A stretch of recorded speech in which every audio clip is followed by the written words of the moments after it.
Hello friends, welcome to lesson number 47, Environmental Sustainability of Smart Cities, Contemporary Relevance of Garden City Movement, Part A. Objectives. After completion of this lesson, you will be able to understand about sustainable and smart cities. You will be able to analyze the Indian experience regarding the smart cities and also explain the concept of garden cities.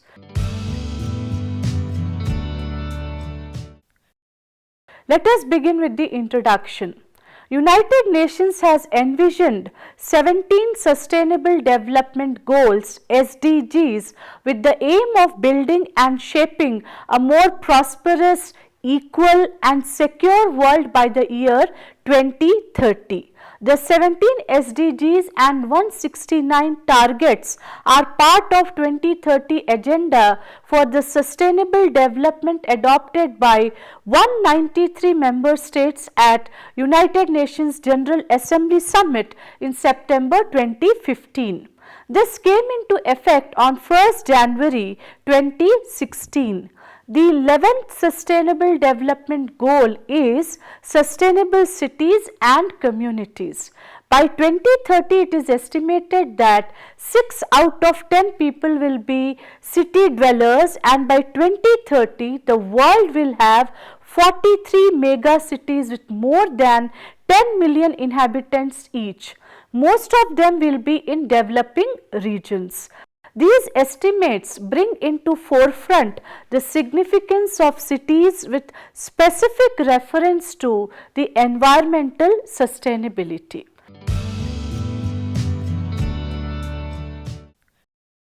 Let us now try to understand about sustainable and smart cities. We all know that cities are engines for sustainable development, since in urban centers, ideas, trade and commerce, culture, science, technology and economic productivity prospers. Urban spaces offer prospects to prosper economically and socially, but this is only possible in thriving and flourishing cities. Cities provide job opportunities and platform to grow and develop. On the other hand, urban areas are also emitters of greenhouse gases and contribute to climate change.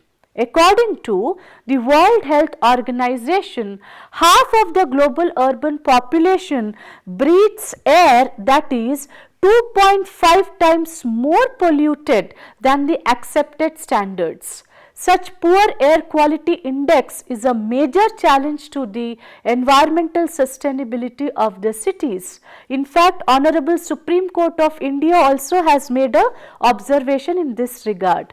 These challenges to urban spaces can be overcome by improving resource use and focusing on reducing pollution and poverty.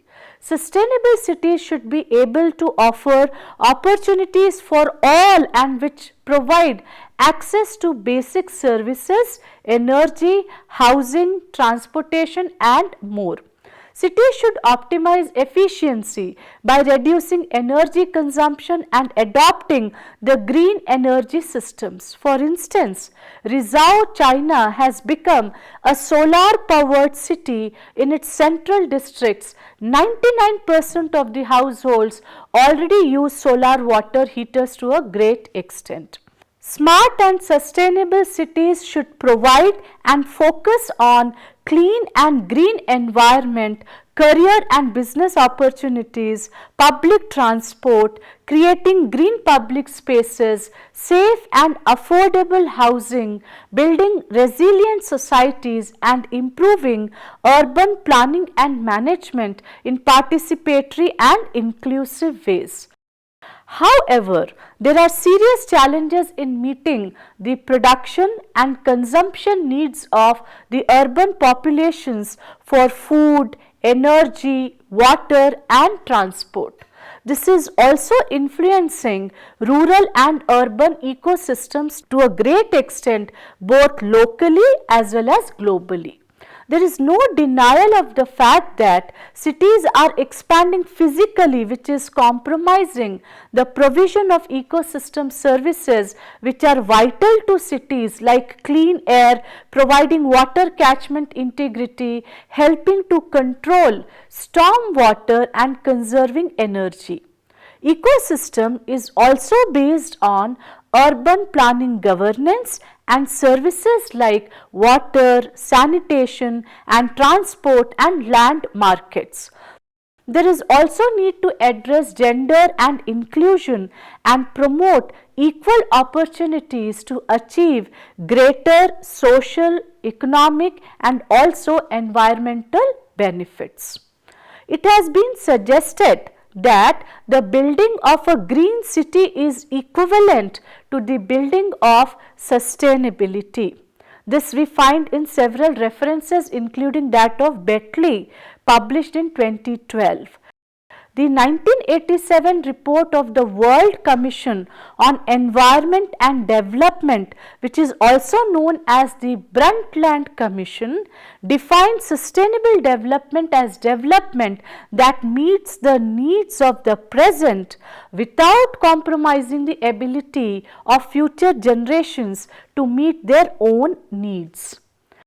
The report included a chapter on urban issues.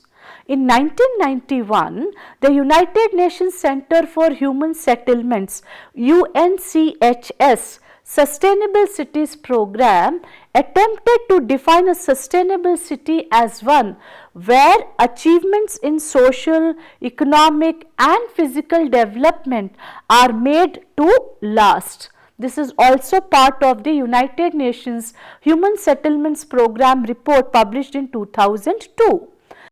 The concept of sustainable cities and its links with sustainable development have been discussed since early 1990s. It has been asserted by environmentalists that sustainable cities should meet the development needs of its inhabitants without imposing unsustainable demands on local or global natural resources and systems. The concept of sustainable city was reflected in the 1992 Rio de Janeiro Conference on Environment and Development, which was attended by more than 178 governments across the world. The 1992 Rio Declaration integrated various dimensions like economic, social, environmental and governance. It firmly argued for the eradication of unsustainable patterns of production and consumption, the eradication of poverty and the role of the state, civil society and international community in protecting the environment. Another outcome of the United Nations Conference on Environment and Development was Agenda 21, which aimed at preparing the world for the challenges of the 21st century. Agenda 21, which was built upon at subsequent United Nations conferences, defined sustainability in the context of economic, social, environmental and governance issues, noting the decisive role of authorities and civil society at local, national and international levels for the implementation of sustainable development policies. The Habitat Agenda, adopted by United Nations Conference on Human Settlements, which is also called as Habitat 2, held in Istanbul in June 1996, reverberated the concerns expressed in Agenda 21 with respect to the multidimensionality of the development and discussed urban sustainability as requiring a harmonious integration of economic, social and environmental issues. At this summit, nations reported on the progress towards achieving the sustainability of their cities. Yet, This agenda still needed to include climate change as one of the main threats to building sustainable cities and to development. We find several references in United Nations websites and also the related courses, related programs also.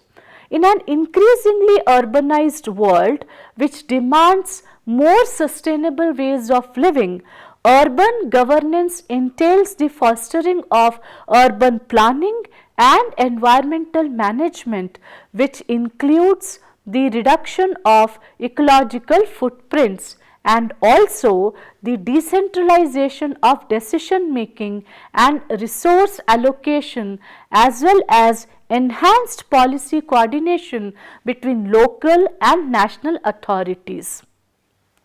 In this context, achieving the sustainability of cities can be conceived as entailing the integration of four pillars. What are they? Social development, economic development, environmental management, and also urban governance.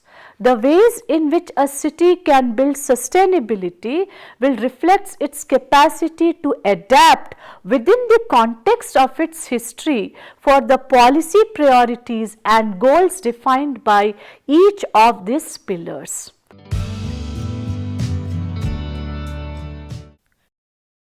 Let us now try to understand what is the Indian experience in this context. India is a member of United Nations and has adopted the Sustainable Development Goals. It is interesting to note that between 2001 and 2011, the country's urban population had increased by 91 million. It is projected that 416 million urban dwellers will be added between 2018 and 2050. By 2030, India is expected to be home to 7 mega cities with population above 10 million. To address the various challenges due to urbanization and also to ensure sustainable cities and communities and to accelerate the socio-economic development of cities, the Government of India has initiated several policies. For instance, initiatives such as Smart Cities Mission, the Jawaharlal Nehru National Urban Renewal Mission, which is also known as JNNURM, and the Atal Mission for Rejuvenation and Urban Transformation, known as AMRIT, are working to address the challenges of improving urban spaces. The Prime Minister's Pradhan Mantri Awas Yojana, which aimed to achieve housing for all by 2022, also has been extended. The SDGs 2030 about India, sustainable cities and communities include reducing the adverse per capita environmental impact of cities, including by paying special attention to air quality, municipal and other waste management, to provide universal access to safe, inclusive and accessible green and public spaces, in particular for women and children, older persons and persons with disabilities. In fact, the Smart Cities Mission is in consonance with the 11th Sustainable Development Goal, which focuses on sustainable cities and communities. Smart cities seek to enhance the quality of living for its citizens through smart technology. They aspire to integrate information and communication technologies (ICT) to enhance and enrich the quality and performance of urban services such as energy, transportation and utilities in order to reduce the resource consumption, wastage and overall costs. In previous two lessons, we had a very interesting discussion on artificial intelligence. Some of the significant features of smart cities as envisaged in Smart Cities Mission of Government of India include creating walkable localities, reduce the congestion, air pollution and also resource depletion, boost the local economy to a great extent, promote interactions and ensure security. The road network is created or refurbished not only for vehicles and public transport but also for pedestrians and cyclists, and necessary administrative services are offered within walking or cycling distance, preserving and developing open spaces, parks, playgrounds and recreation spaces in order to enhance the quality of life of citizens, reduce the urban heat effects in areas and generally promote the eco balance also to a great extent.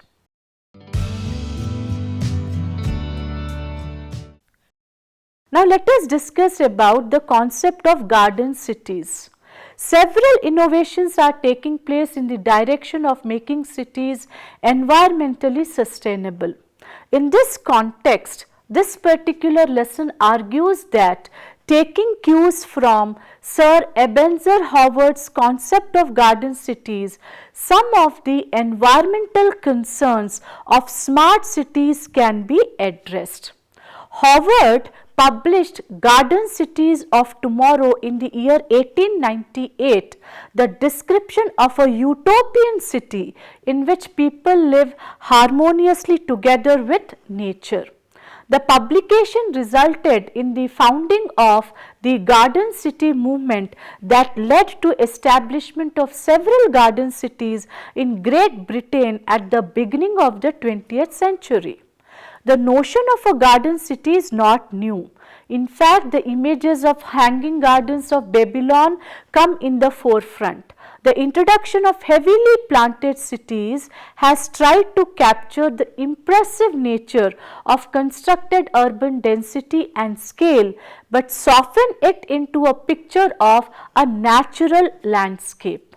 The planted landscapes with clean water, air and less noise reflect the attractiveness of the imagery where both rural and urban worlds are present simultaneously. Howard created the concept of a garden city under the influence of geographer Peter Alexievich Kropotkin's and economist Alfred Marshall's idea.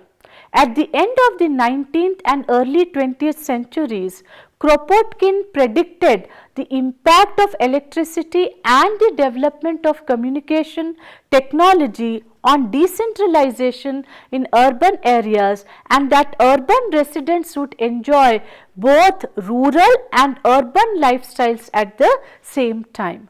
On the other hand, Marshall has initiated the planned construction of new cities to slow down the increase in social costs caused by the industry concentration in cities. Howard used their ideas and proposed the establishment of a new city type to remove or to reduce the differences between rural and urban settlements. Hence, the idea of a garden city has arisen at a time of urban identity, uncontrolled urban growth and expansion, as well as weak or broken links with its surroundings. The main features of the Howard scheme were, firstly, the purchase of a large area of agricultural land within a ring fence. Secondly, the planning of a compact town surrounded by wide rural belt. Thirdly, the accommodation of residents, industry and agriculture within the town, followed by the limitation of the extent of the town and prevention of encroachment upon the rural belt. And fifthly, the natural rise in land values to be used for the town's own general welfare. The garden city concept was developed at the beginning of 20th century as a solution to difficult social problems and challenges like overpopulation, devastating hygienic conditions, and in general the dehumanizing living for most inhabitants in big industrial cities. Howard proposed urban planning of the self-contained settlements that would have the advantages of both urban and rural lifestyles while reducing and eliminating their disadvantages. Howard also founded the Garden City Association 1899, which actively promoted the concept by emphasizing the need for well-designed houses for all classes built in a human scale environment, the ways to empower people and communities to participate in decisions related to their quality of life, and the ways to improve urban planning based on the sustainable development. Thus, from the outset, the concept closely intertwined the principles of social welfare and urban planning simultaneously. Howard had no training in urban planning or design. Nevertheless, he excelled in creating a place which he called magnets, where people would want to come to reside and work. Garden cities were planned, contained communities surrounded by a green belt or the parks encompassing proportionate areas of residences and industry and also agriculture. Garden city movement aimed at addressing the urban problems plaguing the industrial city of that time. Garden city concept was an effective response for a better quality of life in overcrowded and dirty industrial towns which had deteriorated the environment and posed serious threat to health. The Garden City movement had the three magnets to address the question, where will the people go? The choices being town, country or combination of town country. Howard hoped that a town built according to Garden City concept would be the third magnet that would attract most of the unhappy inhabitants of congested and industrial British cities and thus resolve one of the major national problems of that time. Town. The pull of town magnet are the opportunities for work and high wages, social opportunities, amusements and well-lit streets. It has closing out of nature, offered isolation of crowds and distance from work. It came at a cost of foul air, costly drainage, murky sky and slums.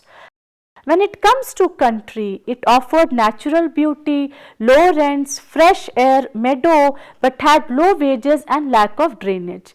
Country has dullness, lack of society, low wages, lack of amusements and general decay.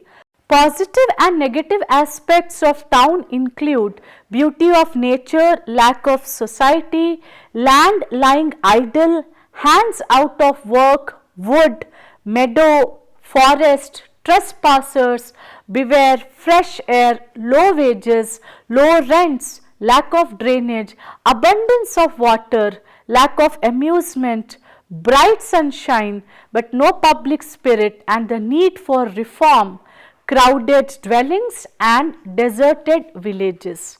When it comes to town country, it was a combination of both town and countryside with aim of providing benefits of both and offered beauty of nature, social opportunity, fields of easy access, low rent, high wages and field of enterprise. Thus, the solution was found in the combination of the advantages of town and country.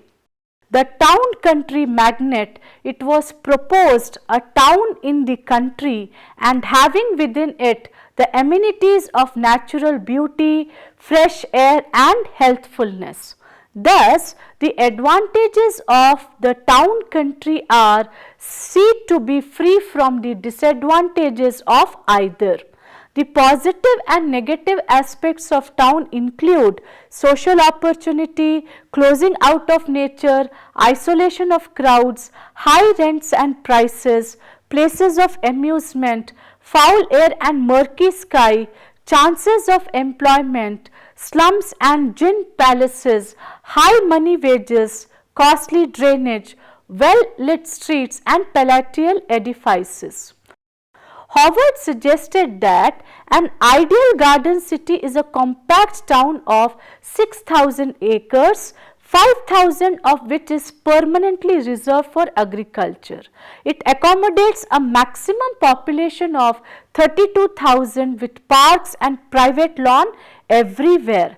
The roads are radial, wide, ranging from 120 to 420 feet for the Grand Avenue.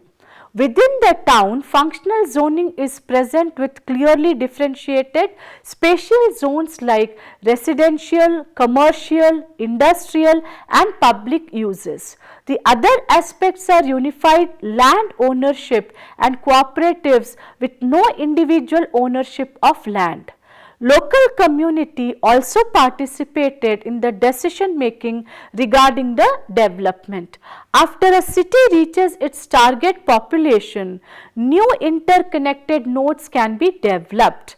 The garden city will grow by establishing another city some little distance beyond its own zone of country, so that the new town may have a zone of country of its own.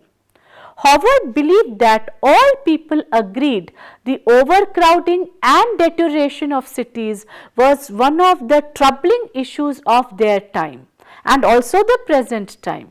It is important to understand the context to which Howard's work was a reaction. London and the other cities in the 19th century were in the throes of industrialization, and cities were exerting massive forces on the labor markets of those times. Massive immigration from the countryside to the cities was taking place within London. This situation was unsustainable, and political commentators of all parties sought how best to provide the proper antidote against the greatest danger of modern existence. To Howard, the cure was simple: to reintegrate people with countryside. The main components of the Howard's Garden City movement include some of these aspects: planned dispersal and control, the organized outward migration of industries and people to towns of sufficient size to provide the services, variety of occupations and level of culture needed by a balanced cross section of modern society.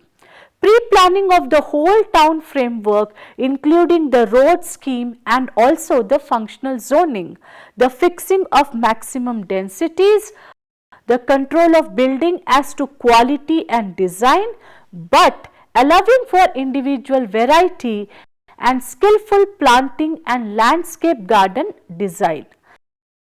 Another aspect is town size and sustainability. The growth of towns to be limited in order that their inhabitants may live near work, shops, social centers and each other, and also near open country. One of the primary principles of a garden city is self-sustainability. The city should be able to meet its inhabitants' essential needs without relying heavily on external resources. This involves carefully planning the distribution of the residential, commercial and agricultural zones to create a balanced ecosystem within the city. When it comes to amenities, the internal texture of towns to be open enough to permit of houses with private gardens, adequate space for schools and other functional purposes, and pleasant parks and parkways. Town and country relationship. the town area to be defined and a large area around it reserved permanently for agriculture, thus enabling the farm people to be assured of a nearby market and cultural center, and the town people to have the benefit of a country situation. Housing and neighborhoods. To create a socially diverse community, garden cities promote a mix of housing types. This includes affordable housing options alongside more luxurious residences, ensuring that people from various economic backgrounds can coexist harmoniously. The town to be divided into wards, each to some extent a developmental and a social entity. Two garden cities were built using Howard's Garden City movement concept, which are Letchworth Garden City and Welwyn Garden City, both in Hertfordshire, England. Now let us briefly understand about Letchworth Garden City. The first garden city, developed in 1903 by Barry Parker and Raymond Unwin, was Letchworth Garden City. It is 34 miles away from London. It has an area of about 5,000 acres with 3,000 acres of green belt. It had an agricultural strip at a periphery to check the invasion of urban area, that is the sprawling. It showed Howard's general principles, including the communal ownership of the land and the permanent green belt has been carried through. It was a town of homes and gardens with ample open spaces and a spirited community life. A great attention was paid to the landscaping and planting. Its plan was based on population of 30,000 with living area of 1250 acres and 2,500 acres of rural green belt. The communities range from 12,000 to 18,000 people, small enough which required no vehicular transportation. Industries were connected to the central city by rapid transportation. In 30 years, the city developed with 15,000 population and 150 shops as well as industries. When we discuss about Welwyn Garden City, it was the second garden city founded by Sir Ebenezer Howard and designed by Louis de Soissons in 1920 and was located 20 miles from London. It was a town visually pleasing and was efficient technically and was human in scale. It started with area of 2,400 acres and 40,000 population. It had a parkway almost a mile long central mall. Town laid out along 3-line boulevards with Neo-Georgian town center. Every road had a wide grass verge and in 15 years developed with 10,000 population and 50 shops as well as industries. There was one more city which was in USA, Radburn in New Jersey. Radburn, built in 1920s, was one of the first garden cities in the United States. It emphasized walkability, communal facilities and greenery, settling a trend for modern community-oriented planning. Friends, now let us conclude this lesson. The original garden city as a theory and as experiments, whether it was Letchworth and Welwyn Garden City, is a wonderful precedent that can be used in a sustainable approach that addresses a range of issues and also concerns such as housing, governance, the economy, mobility within the cities, the community, agriculture, energy and health. The Wolfson Economics Prize of 2014 and many new garden cities and suburbs projects currently planned in the United Kingdom have demonstrated the resurgence of this model in the planning world, both in terms of theory and practice. As a model, it can underpin the evolution of suburbs in an era of energy transition, since these areas require an exosystemic rather than the sectoral approach to design. Thank you.